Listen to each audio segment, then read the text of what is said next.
नमस्कार दोस्तों, real horror stories में आपका स्वागत है। मैं हूं आपका होस्ट एंड दोस्त कैप्टन सिंह। दोस्तों, इस चैनल पर हम केवल सत्य और सत्य पर आधारित कहानियों को ही सुनाते हैं।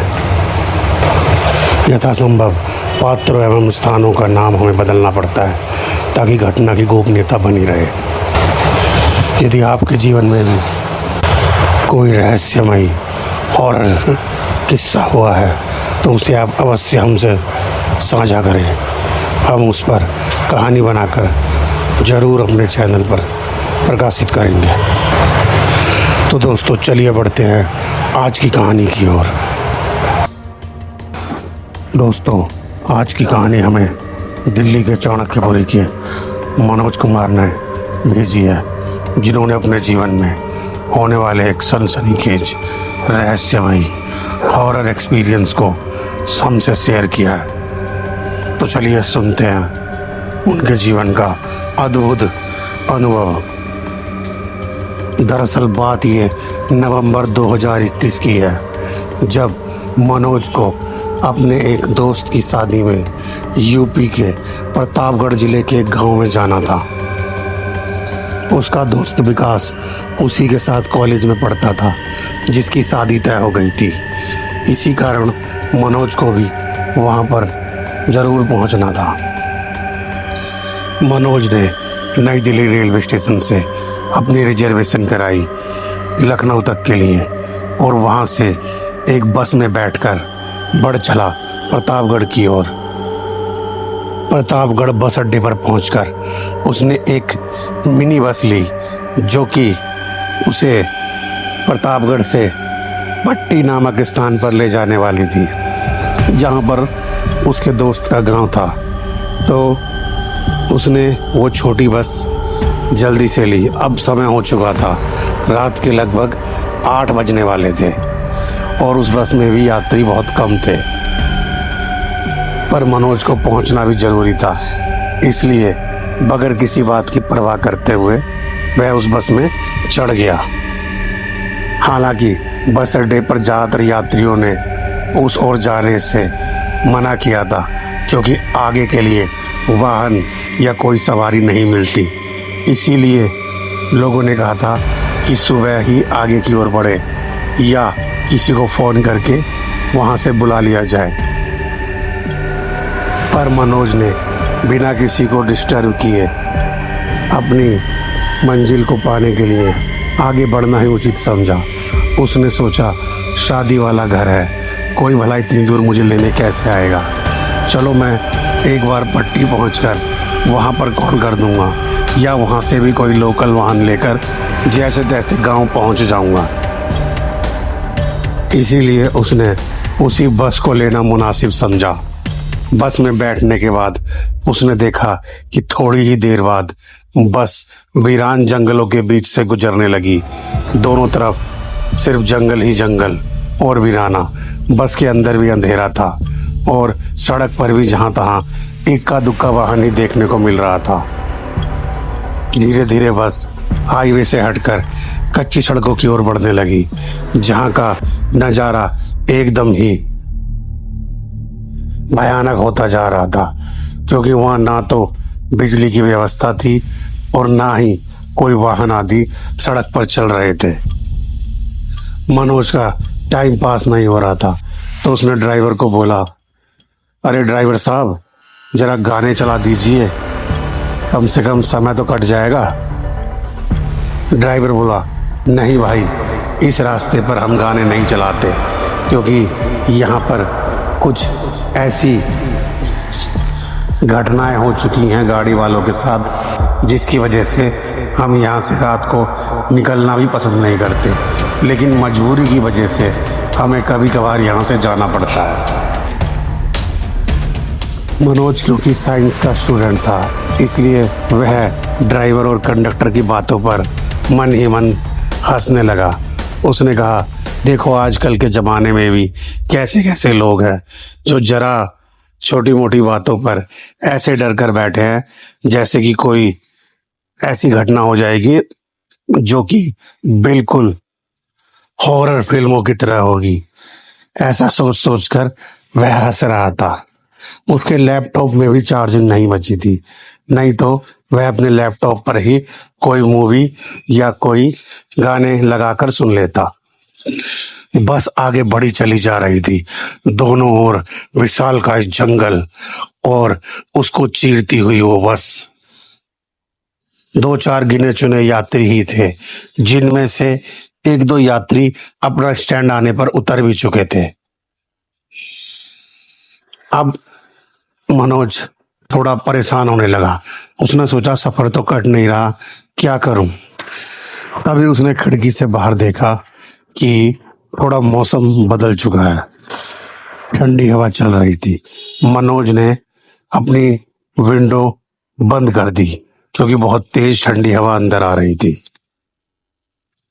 जैसे ही विंडो बंद की, मनोज ने विंडो में से देखा कि बाहर सड़क के किनारे कोई एक आइसक्रीम की रेहड़ी खड़ी हुई है, जिस पर कोई एक व्यक्ति और उसके साथ एक महिला आइसक्रीम बेच रहे हैं।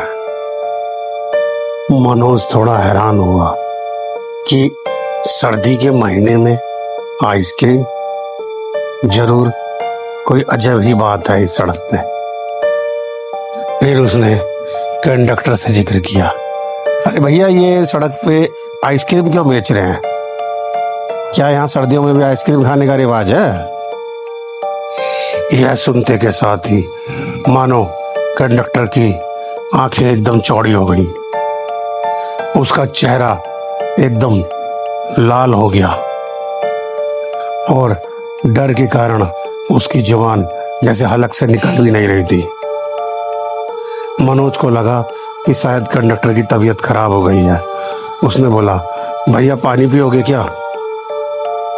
मगर कंडक्टर बिल्कुल स्तब्ध होकर बैठ गया, जैसे कि उसका पूरा शरीर फ्रीज हो गया हो। अब मनोज ने यही बात ड्राइवर को बोली तो ड्राइवर सुनकर जैसे एकदम चौंक गया। उसने बोला, अरे भाई ये तुमने क्या देख लिया?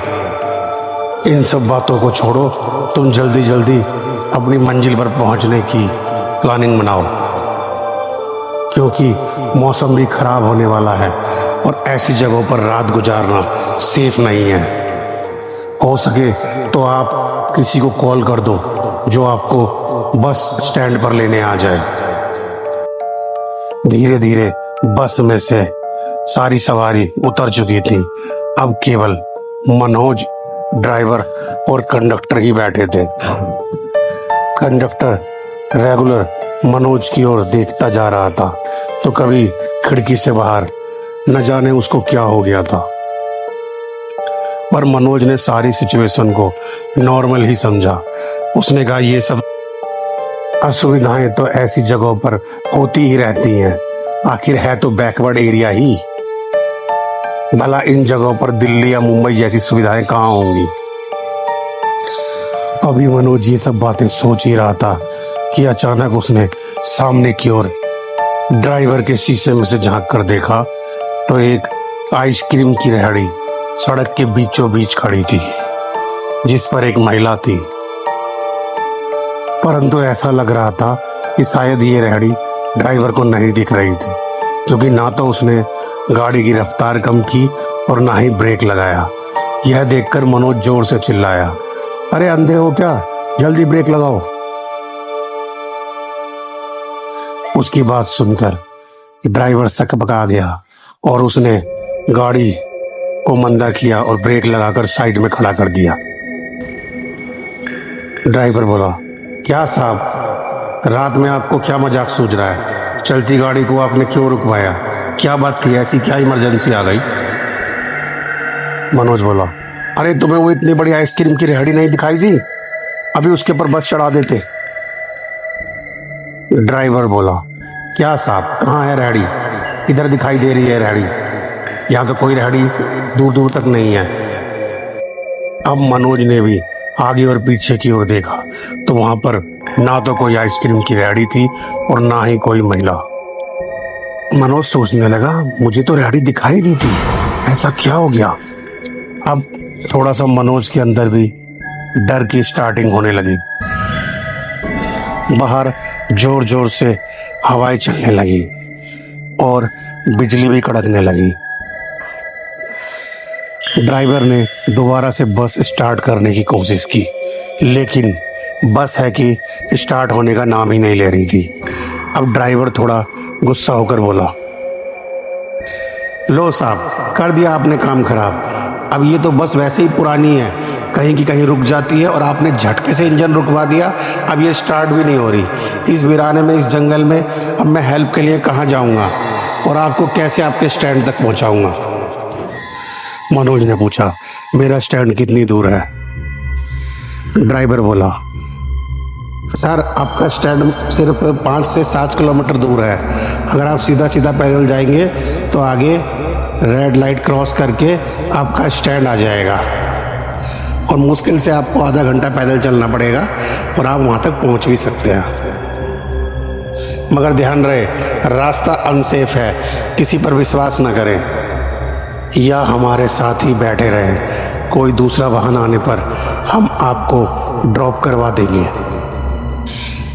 वक्त को देखते हुए मनोज बोला, ठीक है, और वो बस के अंदर बैठा रहा। उधर कंडक्टर और ड्राइवर उतरकर बस की खराबी को ठीक करने की कोशिश करने लगे।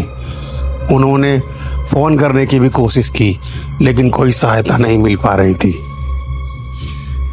धीरे धीरे रात का समय भी होता जा रहा था, तो ऐसे में मनोज से रहा नहीं गया। वो बोला, धीरे धीरे तो रात बढ़ती ही जाएगी, क्यों ना मैं पैदल ही चलकर आधा पौने घंटे में रास्ता कवर कर लेता हूँ और वहाँ से कोई ना कोई साधन गांव के लिए मिल ही जाएगा। ऐसा सोचकर मनोज ने अपना बैग उठाया और ड्राइवर और कंडक्टर से बोला, ठीक है भाइयों, मैं अपने स्टैंड के लिए निकल रहा हूँ। आप एक काम करो, आपकी गाड़ी ठीक हो जाए तो आप अपने हिसाब से चले जाना। कंडक्टर की हालत कुछ खराब थी। मनोज को देखकर वह थोड़ा हैरान था, पर वह कुछ नहीं बोल पाया। ड्राइवर ने बोला, अरे सर, थोड़ा और रुकने की कोशिश करो ना, हो सके तो हमारे साथ ही चल लेना, या कोई वाहन आ जाए तो आप उसमें चले जाना। ऐसे अकेले जाना आपके लिए सुरक्षित नहीं है इस जंगल से। मनोज बोला, अरे यार, तुम ऐसी बातें करते हो, मैं भला डरने वालों में हूँ? क्या है यहाँ पर? कुछ भी तो नहीं है। आधा घंटा मैं ऐसे चलूँगा जैसे जॉगिंग कर रहा हूँ, और उसके बाद कोई ना कोई मिल ही जाएगा। और इस बीच अगर तुम्हारी गाड़ी ठीक हो जाए तो तुम आ जाना और मुझे बैठा लेना। टेंशन की तो कोई बात है ही नहीं, बेवजह ही आप टेंशन ले रहे हैं। और वैसे भी मुझे शादी में जल्दी पहुँचना है, कहीं लेट ना हो जाऊँ, वरना मेरा दोस्त विकास परेशान होगा। ड्राइवर और कंडक्टर के लाख मना करने के बाद भी मनोज सुनसान और अंधेरे रास्ते पर आगे की ओर बढ़ चला। अभी मुश्किल से 10 मिनट ही चला होगा कि उसने देखा रास्ता एकदम वीरान और अंधेरे वाला होता जा रहा है, और ठंड ऐसे बढ़ती जा रही थी जैसे कि मानो कोई हिल स्टेशन हो। मनोज ने पीछे मुड़कर देखा तो दूर दूर तक कुछ भी दिखाई नहीं पड़ रहा था। मनोज ने सोचा कि कहीं मैंने ये गलत फैसला तो नहीं लिया, पर जब मैं आगे बढ़ ही चुका हूँ तो पीछे मुड़ने का तो अब सवाल ही नहीं उठता। इसीलिए मनोज और तेजी से जल्दी जल्दी आगे की ओर बढ़ने लगा। अभी वह मुश्किल से 5 मिनट ही और चला था कि सामने उसे कुछ ऐसा नजर आया जैसे कि कोई हल्की हल्की रोशनी हो रही हो। मनोज ने सोचा, इतने अंधेरे में क्या हो सकता है। थोड़ा और आगे चलने पर उसने देखा जैसे कोई गाड़ी या कोई वाहन खड़ा हो, मगर जैसे ही वो चीज़ उसकी रेंज में आई तो उसने देखा ये तो आइसक्रीम की एक रेहड़ी है। आइसक्रीम की रेहड़ी को देखकर मनोज थोड़ा हैरान हो गया। वो सोचने लगा, ये क्या चक्कर है, इतने वीराने सुनसान में भला कोई आइसक्रीम क्यों बिकेगा। उस रेहड़ी को और पास से देखने के लिए वह आगे की ओर बढ़ता जा रहा था। रेहड़ी से अभी वह कुछ ही दूरी पर था कि उसने देखा कि एक औरत आइसक्रीम की रेहड़ी पर खड़ी है और साथ ही खड़ा है उसका एक छोटा सा बच्चा। हैरान होकर मनोज धीरे धीरे भारी कदमों से आगे की ओर बढ़ने लगा। एक तरफ तो वह हैरान था कि इतनी ठंड में आइसक्रीम की रेहड़ी का क्या मतलब, दूसरी ओर उसके मन में कई सवाल उठ रहे थे जिनको जानने के लिए वह धीरे धीरे आगे बढ़ने लगा। मनोज को अपनी ओर आता देखकर बच्चा खुशी से जोर जोर से चिल्लाने लगा, खाना खाना आ गया खाना, हमारा खाना आ गया। यह सुनकर मनोज पूरी तरह से डर चुका था और डर और हैरानी की वजह से उसकी आवाज़ भी नहीं निकल पा रही थी। वह सोचने लगा कि बच्चा ऐसा रिएक्शन क्यों दे रहा है। मनोज ये सब सोच ही रहा था कि तभी उस बच्चे की मम्मी ने पलटकर मनोज की ओर देखा। उसका चेहरा देखकर मनोज मानो पूरी तरह से कांप गया, मानो 4000 वोल्ट का उसे झटका लगा हो। उसका चेहरा आधे से ज़्यादा झुलसा हुआ था, जैसे मान लो किसी आग में वो पूरी तरह से जल चुकी हो। मनोज वहाँ से निकलने की जल्दी आगे बढ़ने की सोचने लगा और उसने अपने कदम तेज बढ़ा दिए। तभी वो महिला बोली, ठहरो साहब, कहाँ जा रहे हो? आइसक्रीम तो खाते जाओ। तो दोस्तों, क्या हुआ होगा मनोज का? क्या रहस्य था आइसक्रीम वाली उस औरत का? बच्चे ने ऐसा क्यों बोला मनोज को देखकर कि खाना आ गया, खाना आ गया? ऐसी ही हैरत अंगेज कहानी का अंत जानने के लिए तुरंत चैनल को सब्सक्राइब करें और देखें पार्ट 2। जी हाँ, साथ ही इस कहानी को ज़्यादा से ज़्यादा लोगों को शेयर करें और कहानी पर अपने कमेंट्स अवश्य दें। कैसी लगी आपको ये कहानी? हम इसी तरह की सत्य पर आधारित घटनाएं आपके लिए लाते रहेंगे। तो चैनल को सब्सक्राइब अवश्य करें और साथ ही अन्य कहानियों के नोटिफिकेशन के लिए बेल आइकन को ज़रूर दबाएं। तो चलिए मिलते हैं किसी अन्य खौफनाक कहानी में। तब तक के लिए आप अपने दोस्त और होस्ट कैप्टन सिंह को इजाज़त दीजिए। जय हिंद।